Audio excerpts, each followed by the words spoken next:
ICICI તરફથી વર્ષની સર્વશ્રેષ્ઠ ટીમની જાહેરાત કરવાની પ્રક્રિયા શરૂ થઈ ગઈ છે. તો પહેલાં ઓડીઆઈ ટીમની જાહેરાત કરવામાં આવીને ત્યારબાદ હવે ટેસ્ટનો વારો છે. તો મોટી વાત એ હતી કે એક પણ ભારતીય ખેલાડીને વન ડે ટીમમાં સ્થાન મળ્યું નહોતું, પરંતુ હવે જ્યારે ટેસ્ટ ટીમની જાહેરાત કરવામાં આવી છે તો આઈસીસી દ્વારા વર્ષ 2024ની સર્વશ્રેષ્ઠ ટેસ્ટ ટીમની જાહેરાત કરવામાં આવી છે. આમાં ભારતના 3 ખેલાડીઓ છે. ટીમની કમાન પેટ કમિન્સને સોંપવામાં આવી છે. તો મળતી માહિતી મુજબ આઈસીસી ટેસ્ટ ટીમમાં જે 3 ભારતીય ખેલાડીઓને સ્થાન મળ્યું છે તેમાં જસપ્રીત બુમરાહ, અશ્વિન જયસ્વાલ અને રવિન્દ્ર જાડેજાનું નામ સામેલ છે. તો વિશ્વ ટેસ્ટ ચેમ્પિયનશિપને આ આવૃત્તિમાં યશસ્વી જયસ્વાલે ભારત માટે સૌથી વધુ રન બનાવ્યા છે. તો ઘણી મેચોમાં તે એકલો બેટિંગ કરતો જોવા મળ્યો હતો. જો રવિન્દ્ર જાડેજાની વાત કરીએ તો ગત વર્ષે એટલે કે 2024માં તેણે 527 રન બનાવ્યા છે અને 48 વિકેટ પણ લીધી છે. તે ઓલરાઉન્ડર પ્રદર્શન કરતો જોવા મળ્યો હતો. તો આ સિવાય ત્રીજો ભારતીય ફાસ્ટ બોલર જસપ્રીત બુમરાહ છે, જેને વર્તમાન સમયમાં વિશ્વનો સર્વશ્રેષ્ઠ બોલર માનવામાં આવે છે.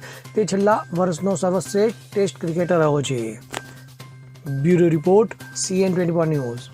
હવે જુઓ દેશ દુનિયાની તમામ ખબરો તમારી આંગળીના ટેરવે. ઉઠાવો મોબાઈલ અને Google Play Store પરથી ડાઉનલોડ કરો અમારી CN24 ન્યૂઝ મોબાઈલ એપ.